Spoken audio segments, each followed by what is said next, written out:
Então, quando o mercado está pessimista, quando o mercado está com PVPAs muito baixos, eu gosto da ideia de ter fundos na carteira por conta desse potencial de desconto duplo. Bem-vindo ao canal Pra Ficar Rico, se você busca informações sobre investimentos na Bolsa de Valores, dicas de educação financeira, histórias de empreendedorismo ou como conseguir uma renda extra, você veio ao lugar certo. Mas antes de começar o vídeo, deixe o seu like, assine o nosso canal e ative o sininho para receber as notificações.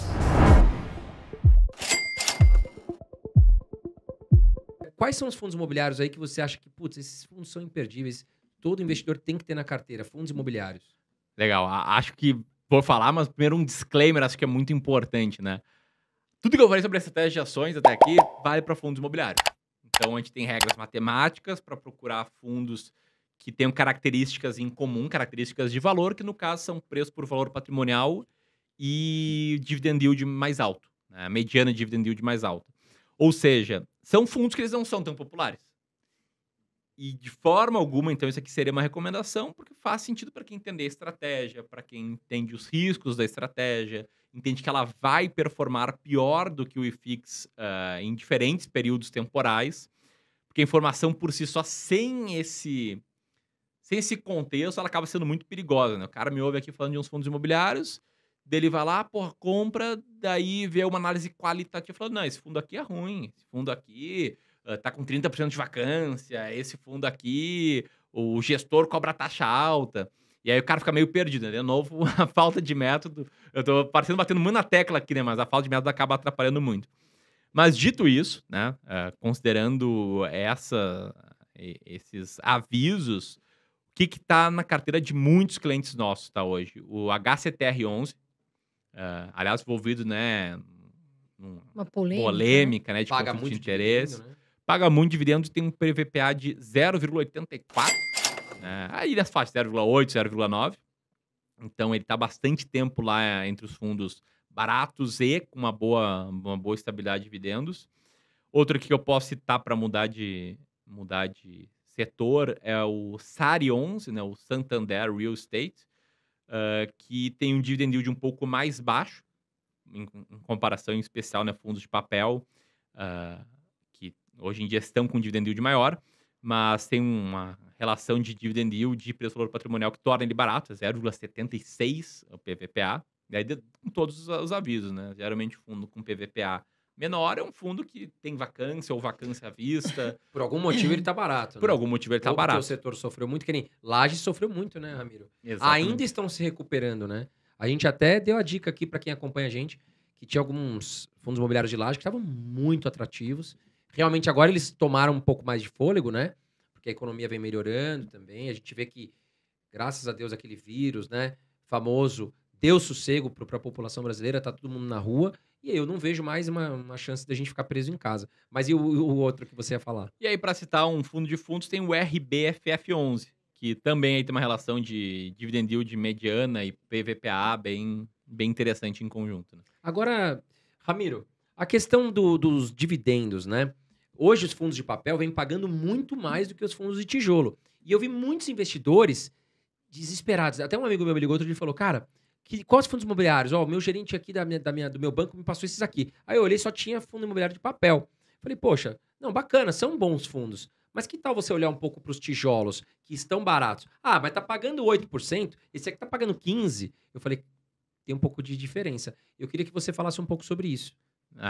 Acho perfeito a tua colocação, né? Tem uma diferença muito grande. Fundo de papel, ele estão hoje com yield mais alto por conta de uma inflação acumulada mais alta, uma taxa de juros também mais alta. E é aquilo, dividendo passado não é garantia de dividendo futuro. E aí isso resulta... Olha como, isso que eu acho legal do mercado financeiro, né? O que a gente pode interpretar? Primeiro, pode ter muita gente meio que se aproveitando ou sem querer indo lá e comprando esses fundos, sendo que eles são melhores, mas sem método, né? Seguindo uma diquinha e tal, uma lógica. Mas também o que pode ter é aquilo lá que o Howard Marks chama de pensamento de segundo nível, né? Muitos fundos de papel estão baratos, inclusive em PVPA, porque eventualmente o mercado já está precificando que eles vão ter um yield menor no futuro e isso está fazendo com que eles fiquem atrativos. Então, existem diferentes tipos, né, de interpretação para essa informação e, no dia das dúvidas, assim, seguir uma estratégia com diversificação dentro de fundos, vai ser difícil tu estar com uma carteira toda de fundos de papel ou toda de lajes corporativos, vai acabar tendo um pouco de cada, né? Hoje aparece até um pouco mais recebíveis a nossa estratégia. Acredito eu que por um desse misto, assim, de dividendos mais altos no momento, mas também muitas pessoas já precificando uma queda, então um PVPA já mais baixo hoje. Mas também tem uma série de fundos e um pouco de fundos de tijolo. Agora, falando em fundos imobiliários que você acredita que vão continuar, né? Que vale a pena para 2022.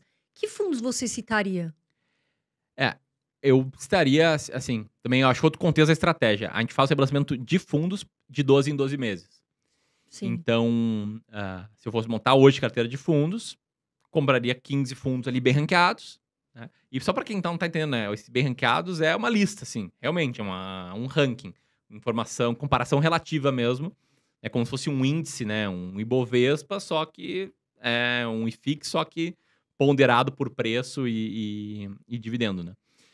Então, eu ficaria por 12 meses com ele para depois fazer o rebalanceamento, manter aqueles que já não estão com PVPA tão baixo, que não estão com dividend yield tão alto, e colocar os novos.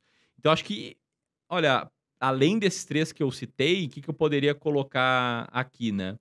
O MGFF11, fundo de fundos, né? E eu sei que tem muita gente que não gosta de fundos por pagar taxa dobrada, mas eu vejo que às vezes tem um desconto dobrado. Esse caso aqui, esse fundo está com PVPA de 0,84, ou seja, lá no patrimônio líquido dele, tá uma série de fundos imobiliários. E ele na bolsa, o valor patrimonial dele é a soma de valor de mercado desses fundos. Alguns desses fundos que estão na carteira dele estão com desconto. E esse fundo também está com desconto. Então, quando o mercado está pessimista, quando o mercado está com PVPAs muito baixos, eu gosto da ideia de ter fundos na carteira por conta desse potencial de desconto duplo. Que, claro, né, é parcialmente explicado por taxa de administração cobrada, por custos aí que o próprio fundo de fundos tem. Mas eu estaria esse aí também nessa conta. E para citar aqui mais um aí de recebíveis, acho que o VGIP11 também entraria aí. Esse com dividend yield bem alto atualmente, sabendo que vai cair no futuro, mas ainda assim PVPA abaixo de 1, o que para um fundo de papel acho que tá bem razoável. E fundo de shopping? Você gosta? O que você acha? Fundo de shopping hoje na estratégia não tem nenhum ali nos 15. Não tem nenhum nos 15, porque mesmo alguns com PVPA melhor, né, menores, o dividend yield mais baixo acaba na ponderação ali, tirando eles de Os shoppings sofreram pra caramba, né? Porque foi o que o Ramiro falou. O PVP caiu pra caramba, mas o dividendo também caiu pra caramba, né? Porque ficou aquele negócio, os lojistas não pagavam o shopping, aluguel. O shopping também tinha que reduzir ou não pagar dividendos para os cotistas. E acho que até hoje ainda estão em renegociação e vem subindo aos poucos, né? Gostou do vídeo? Então deixa o seu like e assine o nosso canal para conhecer mais conteúdos como este. Não esqueça de ativar o sininho para receber as nossas notificações. Mas antes de ir embora, dê só uma olhada nos outros vídeos que separei para você.